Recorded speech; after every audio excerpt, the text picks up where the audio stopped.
In this video, I'll be walking you guys through the procedure of exporting your video after editing it on the Edit app by IG or Instagram. So it's simple and easy. If you don't export it, you can't get it.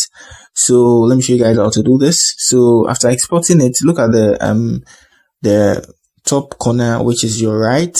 When you're watching the screen, your right, you can see export there. You can see 2K. So when you're exporting, you can choose the quality, but then if you choose 4K, the limit is 30 seconds. If you choose 2K, the limit is 60 seconds. If you choose HD, you have the 60 seconds too as well. So that's it. After that, you can, tap on the screen back again. I want a 2K quality. Good. And then I tap on that, export there. Initial export is going to take time. Initial export. Good. So the export is here. So after exporting, you see the line there. After loading, it will be on your mobile phone's gallery.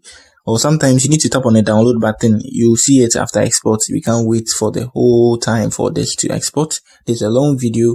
So that's it for the video. If you are new here, give me a like, subscribe to my channel. If you have any question, let me know in the comment section. I'll do well to answer you on that. That's it. Peace.